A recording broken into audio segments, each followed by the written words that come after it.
всички заедно Евангелието на Лука и искам това слово, защото вчера разбрах, че половината от църквата не разбират български. И аз проповядвам на български и то се оказа, че половината църква излизат на празно. И това ми засегна и казах какво да направим хората, някои хора не са в България, пораснали в някъде друга чужда страна и не разбират българския. И има хора, които не разбират. Аз проповядвам и знаете ли, проповядвам и аз мисля, че църквата хваща проповедта. Но когато излизат от църквата и някой да ги срещне, да каже какво е проповядвал пастора днеска, каква беше проповедта, ами забравих, я да не знам. Що? Защото те само идват, но не разбират, гледат ма и така.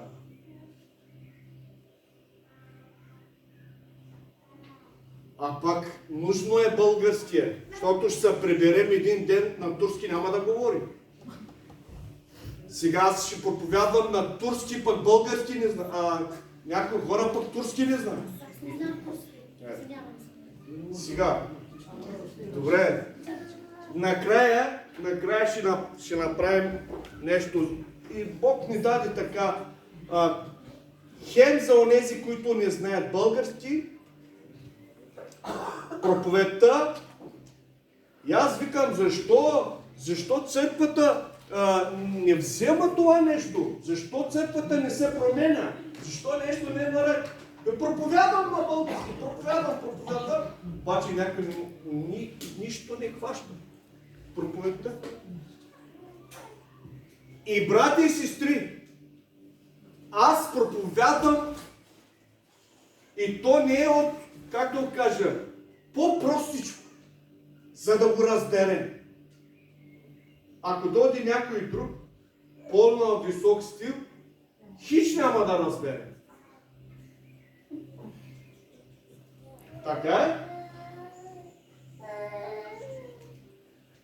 Знаете ли защо започнах? Защото преди аз проповядвах на турски. Но започнах на български, защото ще ми трябва български. И повече се усъвършенства българския в мене. Когато ти почваш да четеш български, Словото на Господа, ти започваш да се усъвършенства.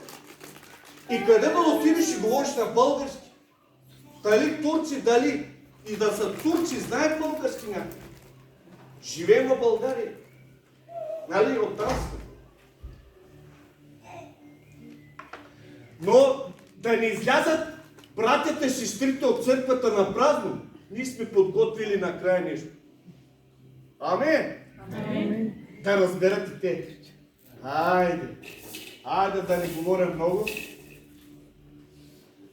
Лука 8, 4 стих. И ще се опитам по-простичко да ви обяснявам.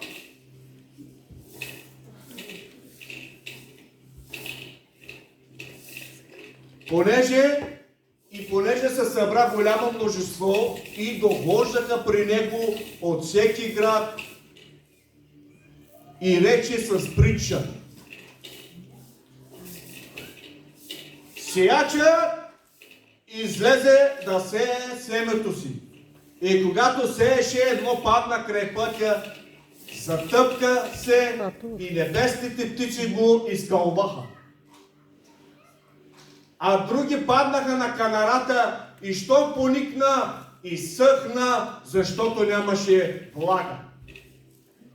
Друго пък падна сред тръните и заедно с него пораснаха тръните и го заглушиха. А друго падна на добра земя и като порасна, даде стократен плод. Като каза това, извика: който има уши да слуша, нека слуша. Амин. Който има уши, имаме ли уши? Не.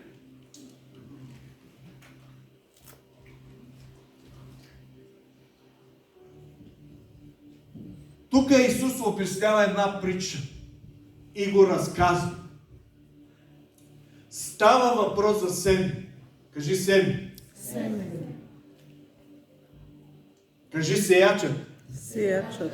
Тук виждаме сеяча, семето, нали?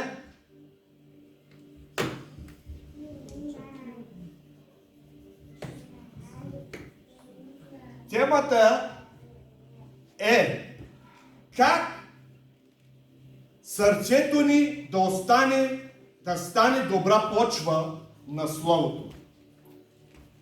Добра почва. Кажи добра почва. Добра почва. Ади почвата ще го направя. Някои хора не знаят какво е почва. Почвата е пръст, нали? Почва, земя, пръст. Пръст. Всички сме посяли някакси, нали? Знаете ли как се сее?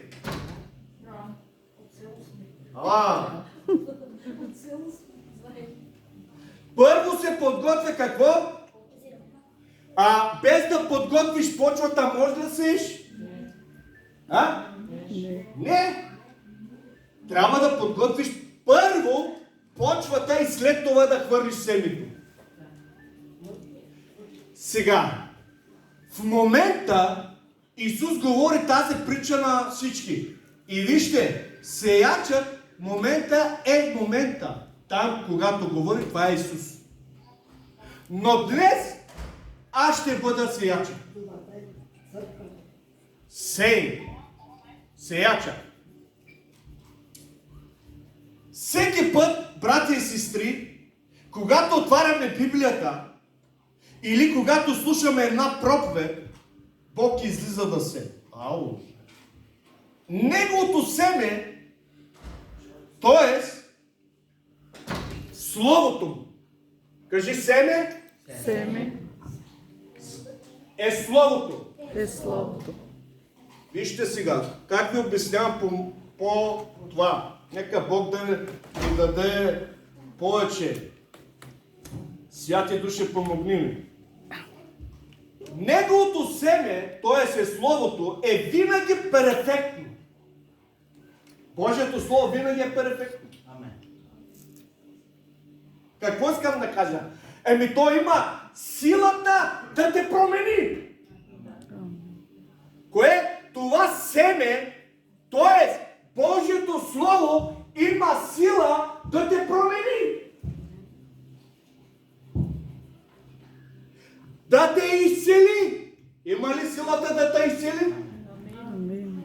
Казва, изпратих Словото си, за да ги изцелява.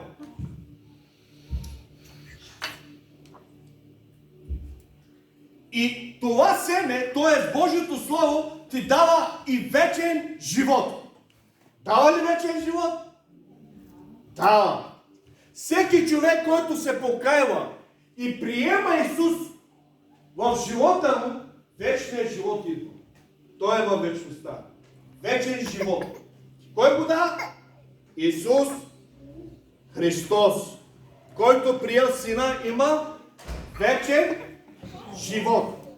Кажи, аз имам. Аз имам Вечен живот. вечен живот.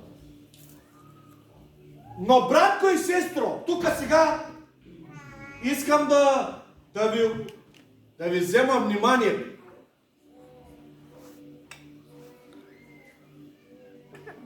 И аз ще бъда така, ще ме гледам кой какво прави. Защото един ден аз ще бъда отговорен. Проповядвай си като лепеш пенкеле, кой ли те слуша. Няма да позволя някой да спи, някой да играе с нещо друго, а да бъде тук в църквата, за да може това слово да го докосне, да го изцелява и да го освобождава. Искате ли това? Амин. Тогава словото действа. Когато ти обръщаш внимание на него, когато ти се насочваш към него, не занимава се с някъде другаде и словото. Знаете ли? Ето и това ще обясня. Ето сега. Проблемът, братя и сестри, не е в сеяча. Кой казахме сеяча? Проблема не е в сеяча, дето ще сеи. Сега, забележете. Сеячът взе семето и отива да сее. Апостол взе семето, Божието Слово, и в момента сее. Но проблема не е в сеяча и не е в семето. Тук ли сте? Не е проблема в сеяча. Не е проблема в семето, т.е. Божието Слово не е проблема. Библия не е проблема в Библията. А проблема е в качеството на почвата.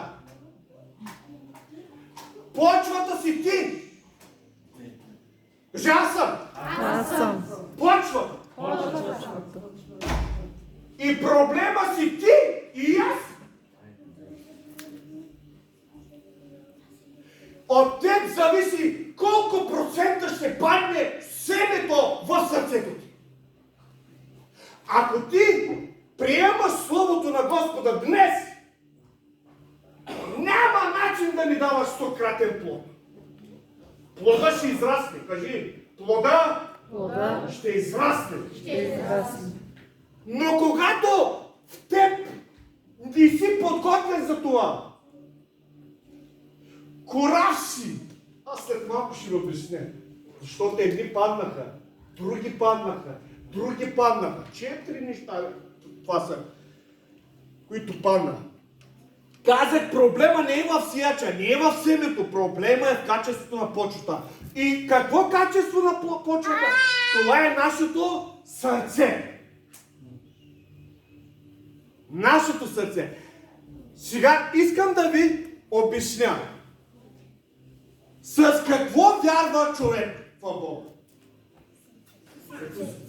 Със сърце. С душата ли? С плътта ли си? Или с какво вярва?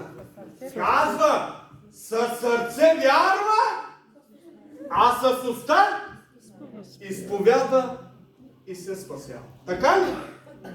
Много е важно твоята почва. Много е важно сърцето ти как слуша Божието Слово. И когато излезеш от тук днес, от тук нататък,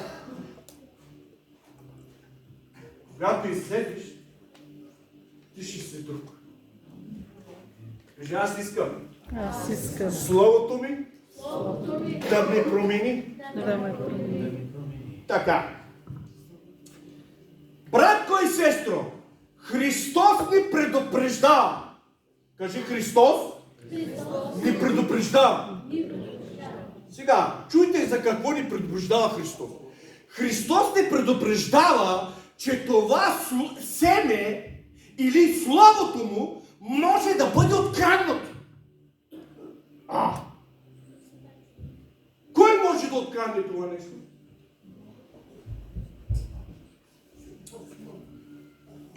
И Христос ни предупреждава. Словото, което пада, може някой да го открадне. И се казва, птиците идваха и го изкълваха това семе. И то пак остана също. Сега, да не допускаме. Защото Сатана има служители, които ни демнят, като рекаеш лъв, гледа кого да погълни и когато гледа, че ти се спасяваш, когато ти си вече в Христос, той иска това семе да не е в добра почва, да не е в сърцето ти. Слиза ли Словото в сърцето, ти се спасяваш. Ако само е в ума ти, не е слязало в сърцето ти,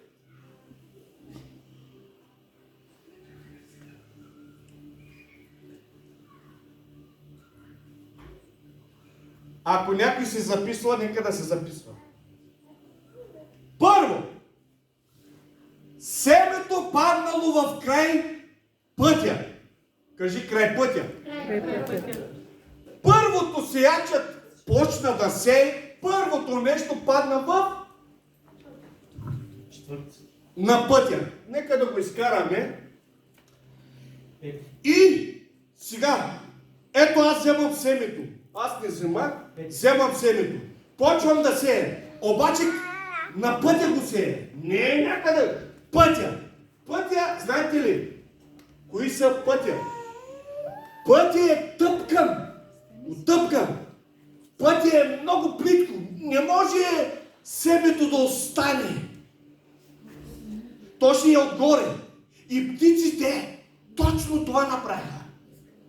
Дойдоха, изкълваха семето. Край пътя. Това означава, че имаме твърда земя. Кажи твърда земя. Почва. Твърда.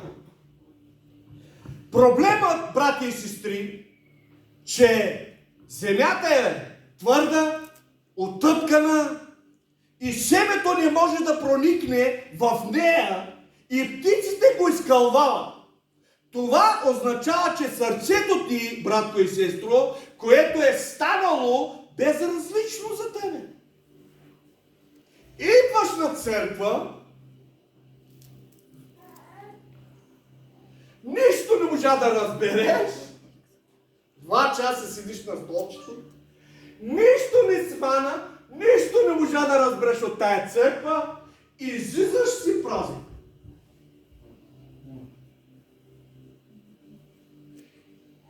И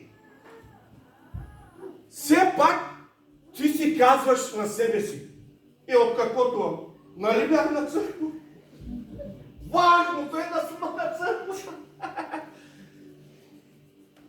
Някой така си задава въпрос. Важно да съм на църква. И то излиза празен. Семето му е изкълвано. Той не му остана слово. Защо? Защото сърцето му е на този човек е твърдо. Трябва, нали, да се копай. Кажи, копай. Трябва копам, нали? И мога да го обясня по този начин. Сега схващайте. Този християнин, който падна по пътя, семето, който посяна, това са християните, които вземат словото платформно слово. Значи не дълбоко. Отгоре. Малко. И това слово не може да проникне, не може да отиде на по-далече в сърцето. И птиците идват и го вземат.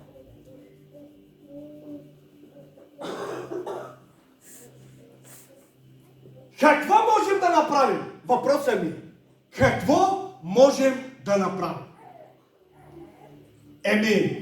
Трябва да разшупим коравината си чрез покаяние.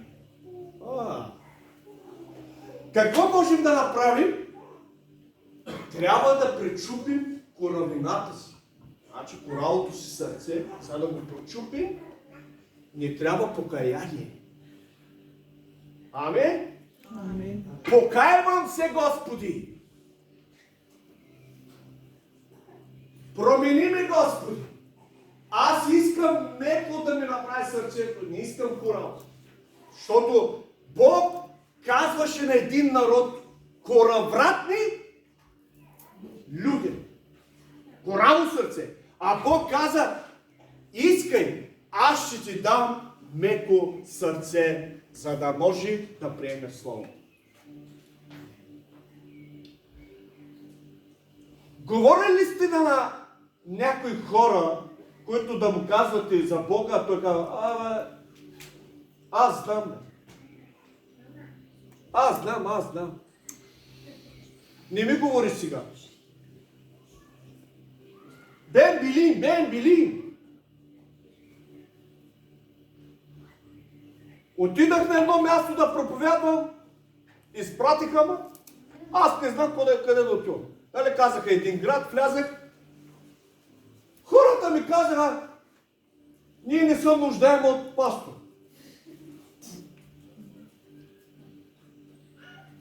Ние всичко знаем. Викам, всичко знаете. И за какво дойдох аз? Да си тръгне. Такива хора има. Всичко знае. Колкото пъти да му говориш, той знае себе си. Това е коравото сърце.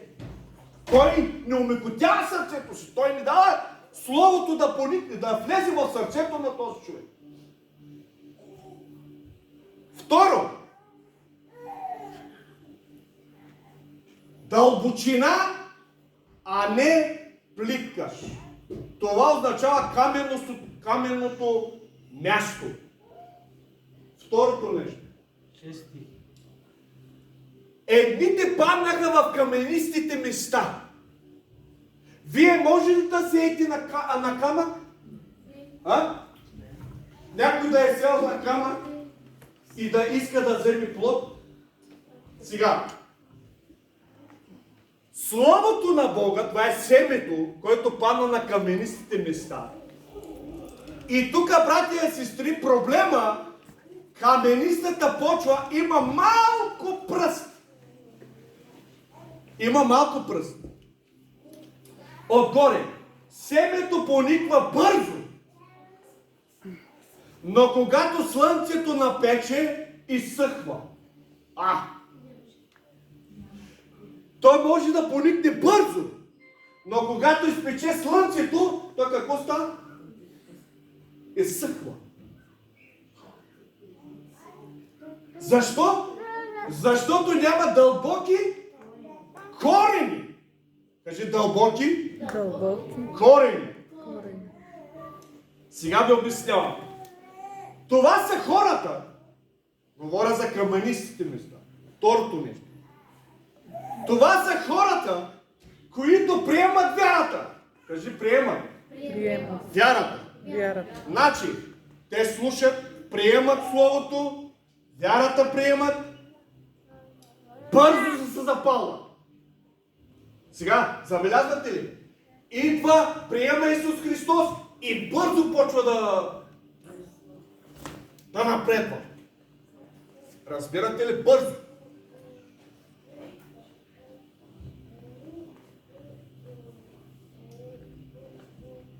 Това са хората, които приемат вярата, но първото изпитание идва в живота му. Изпитание ще каже проблем. Да го разберете, защото някой може да не знае какво е изпитание. Имаме ли проблеми? Кой няма проблеми? Вие нямате проблеми. Имате проблеми. Значи и съм християн, и съм пастор, обаче има много проблеми. Проблемите са около нас. Обаче ли сега? Няма да кажа изпитание, защото каза изпитание. Изпитание означава идва да те опитва Господ, да те изпитва трудност в живота ти. Проблем идва върху мене. И аз съм бърз. Пораснах. Обаче вижте какво става с този човек. Когато дойде проблем в живота му,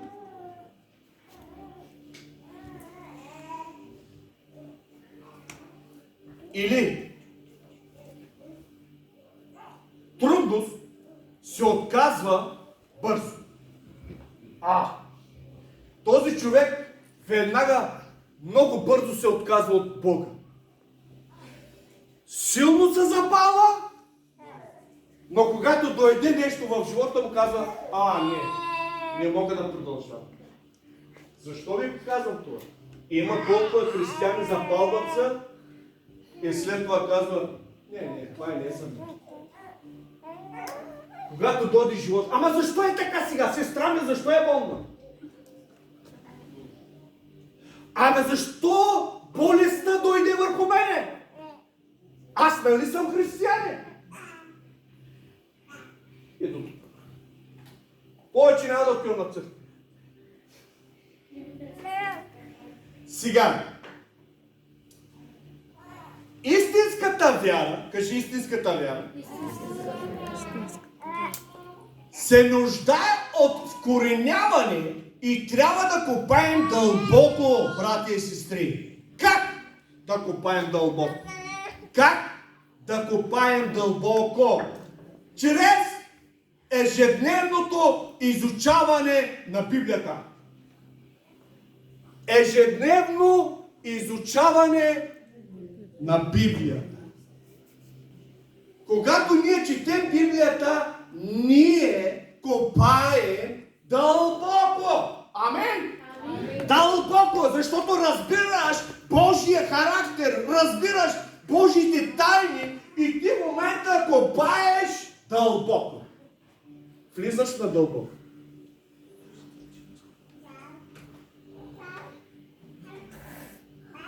Изучавам Библията. Постоянно в молитва. Кажи постоянно. Постоянно В молитва. в молитва. И братко и сестро, тогава корените, вижте, корените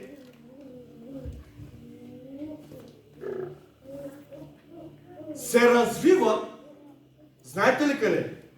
В скришната стаечка.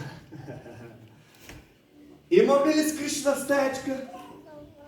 Имаме ли къде да отдадем място, тишина, спокойствие, където да седнем и да разговаряме с Бог? Имаме ли? Това е ежедневна молитва, която ние се срещаме с Бога. Трябва да имаш стаичка да се срещнеш специално с Бог. И тогава тези корени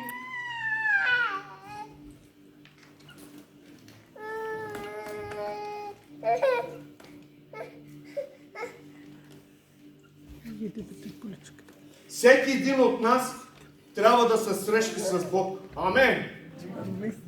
Трето, очистване от плевелите, от тръните. Третото нещо.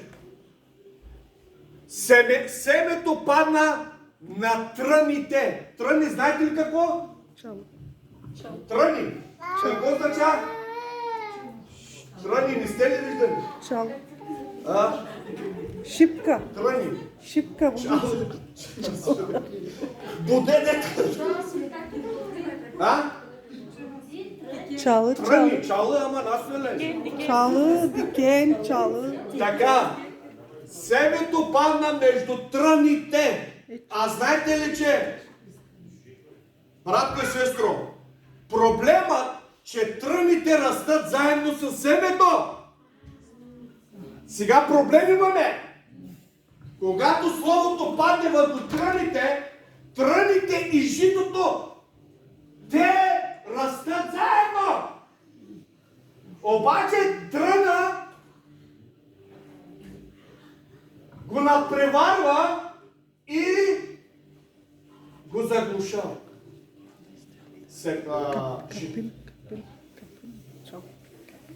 За това, защото тръна е покрай жито.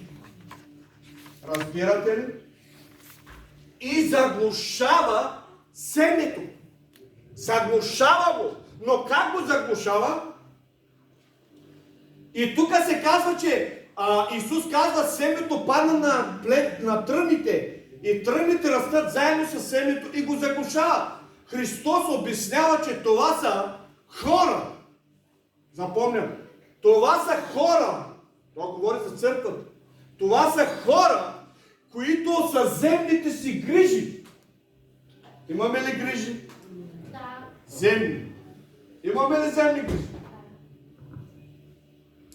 за земните си грижи, с богатството и с удоволствията на този живот, ние се заглушаваме.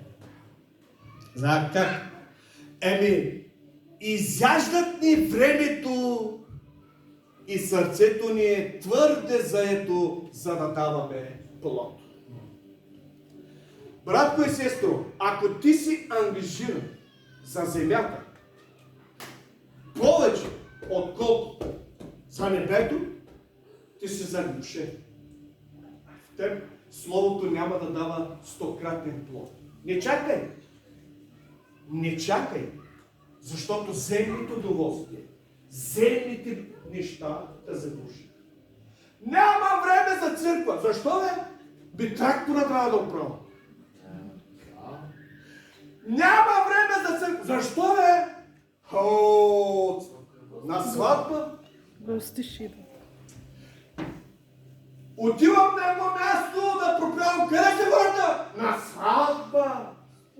Исус ако дойде? На сватба! Защо няма да дойдеш на църква? Не! В неделя трябва да работя, да изкарвам повече! Искам да ви обясня. Това е първото място в живота ти. Небо.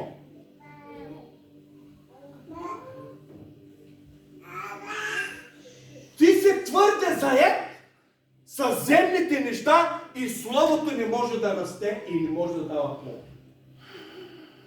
А Бог очаква от нас плод. Исус очаква ли плод? Да. Сега, какво друго може да ни заглушава? Богатството. Какво друго? Грижите. Помните ли Исус, когато влезе в къщата на Мария, Марта отиде веднага да шека. Сестра му. Сестра му не седна, двете сестри не седнаха до нозета на Исус. Едната отиде да шета, а другата остана. Казва, по-добре е, Исус сега е тук и аз да слуша това семе. Какво ще посее сега Исус? Много важно е, първо нещо е Бог, второто нещо е манджата, второ място е сватбата. Що не дойде, бе? Купих си 5 чифта волове. Извинявай. Искам да ви науча църква.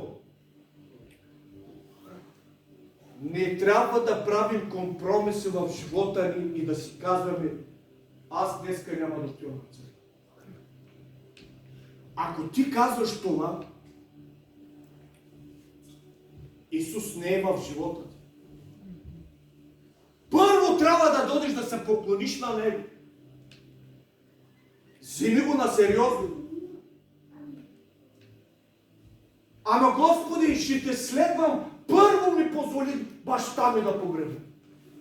Остави мъртвите да погребват мъртви. Ти не си от мъртвите. Ти, който следваш Христос, ти си жив. Ти си възкръснал. И трябва да мислиш за Него. Един възкресен човек, къде мисли? Един човек беше възкресен, умря и възкръсна, отиде на небето, Исус му показа всичко. И той слезе на земята, първото нещо, знаете ли какво направи? Отиде в банята, заключи се и оттам излезе. Чакат той. Абе излез, няма да иде. Колкото говоря, повече се грешава. Пази се, човек. Защо? За да не се греши.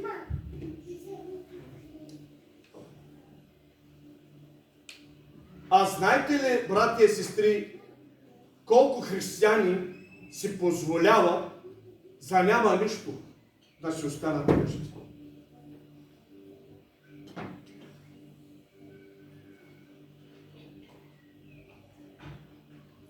За да не идваш на църква, запомни го, за да не идваш на църква, значи ти си в кранк хаузи. Къде си? Значи, трябва да ме дигнат един телефон и да кажа, брат Апостоле, не мога да дойда. Що бе? Дигнаха ме на болница. И аз съм в болница. Тогава аз започвам, трябва да се моля. Трябва да се моля. Ама, щяло не щяло. Днеска няма да отивам. Що бе? Се разкарвам. Къде пише Библия? Остава. Но има време. Има.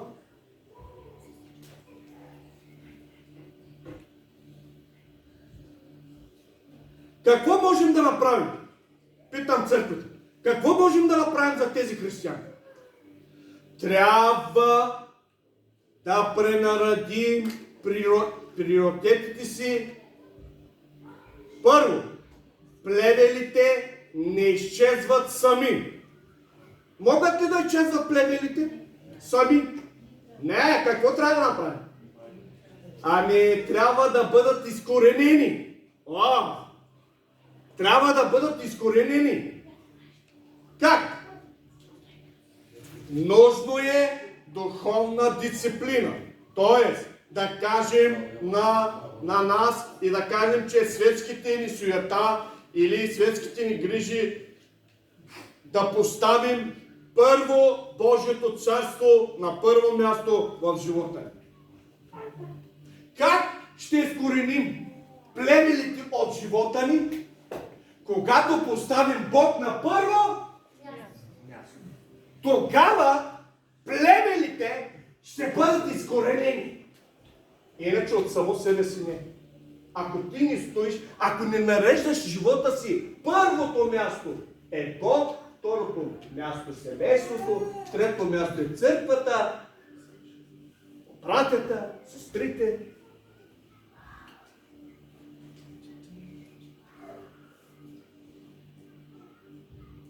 Да продължаваме?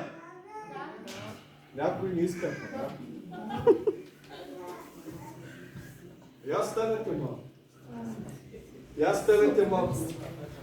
Халелуя! Слава на Тебе, Господи! Благодарим Ти в името на Исус. Татко, помогни ни. Нека това Слово, Господи, да се всели в вас, в Бога, Господи. Нека това семе да расте, да даде стократен плод. Благодаря Ти, Господи, за всеки един тук на това място. Халелуя! Амин. Отдайте слава на Господа сега! Сядайте! Халелуя! И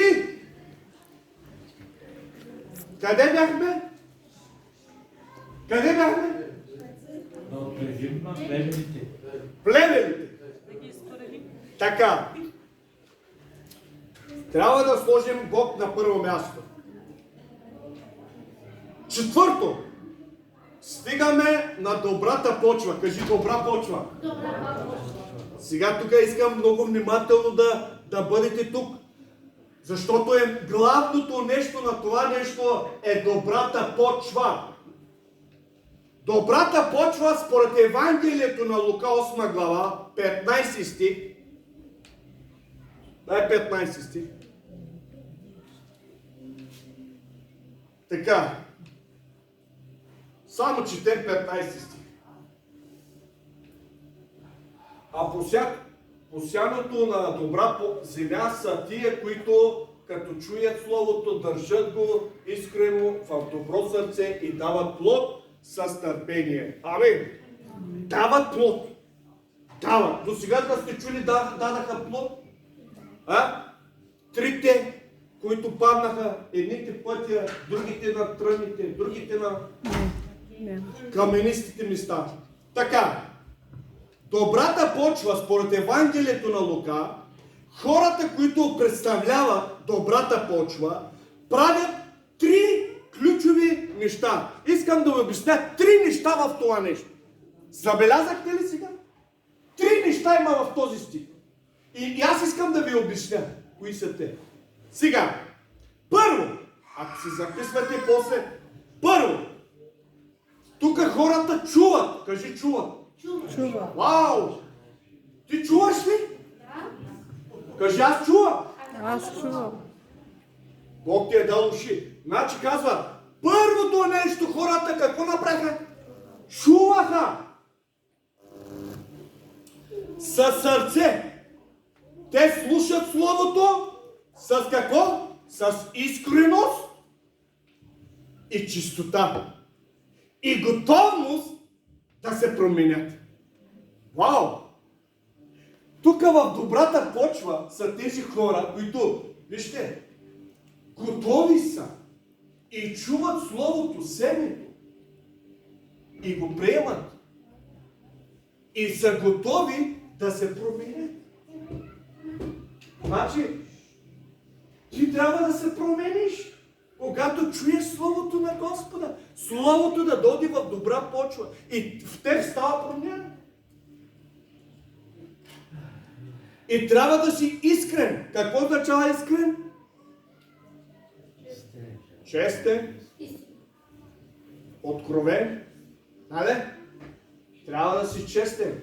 Няма тук лицемерие, защото искреността, ако нямаш искреността, значи какво друго имаш? Лицемерие. Нали? Хората лицемерно. Нас не трябва да има лицемерие. Трябва да има искреност.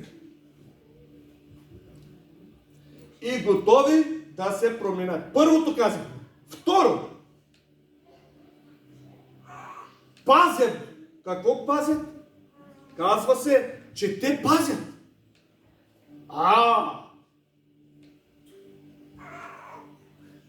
Дай по-нататък.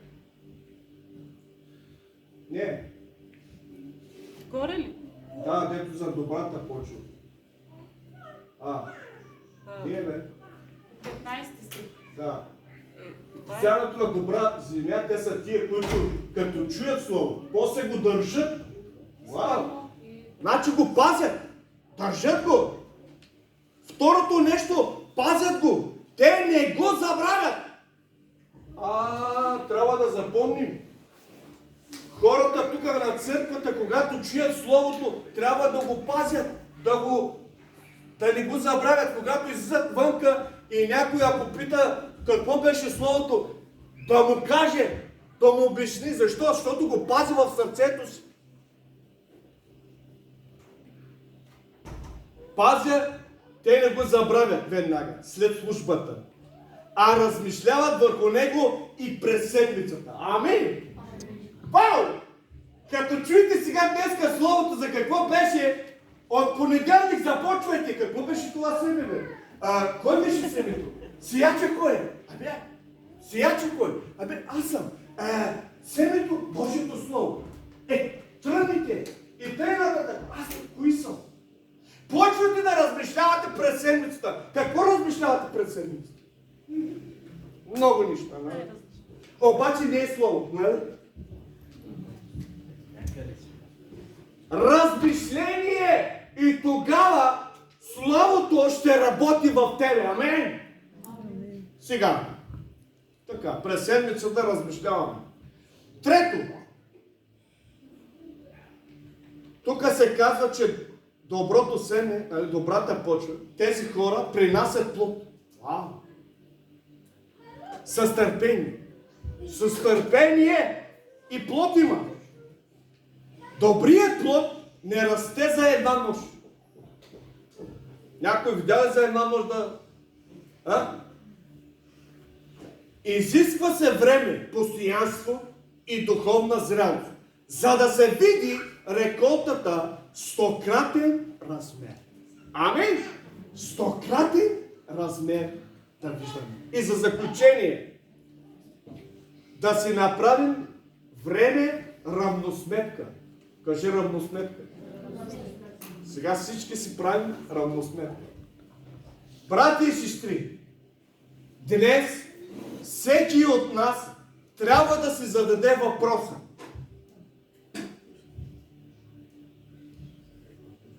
Каква почва е моето сърце? Всеки един от нас трябва да си задава въпроса. Днес. Каква е почвата в моето сърце. Каква е почва в моето сърце? В този момент. Къде се намираш? Върху тръните, върху плевелите, нали, каменистите места или в добра почва си? Затова ти трябва да си задаваш въпроса. В коя почва съм в моето сърце този момент? Когато Словото те намери, кажи Словото, ма намери. Вау. Словото, когато те намери, това е добра почва в нас. И промяната моментално, неотдържимо идва. Кажи промяната. Идва чрез Словото. И благословението е изобилно в теб, когато ти си в добра почва. Бог да ни благослови. Бог да ни благослови. Сега, 3 неща ще чукам. След това малко ще закъснем, не гледайте часа. Кой е сеячът? Исус. Исус. В момента кой е сеячът? Ти. Когато отваряте Фейсбука или проповед, някаква проповед, пак ли са се? Чуваш? Сей, някой сей. Така. Сега ви говоря какво правя аз? Сея. Сеячът, кой казах ми? Проповедника. Проповедника. Семето кой е? Много е важно какво сееш. Сей Божието Слово. Не буркай. И какво трябва да бъде твоето сърце? Добра почва. Словото, семето да падне на добра почва. Амин! Така. Можеш да идваш? Сега моята съпруга с няколко стикчета, той е подготвил малко да ви обясни на турски.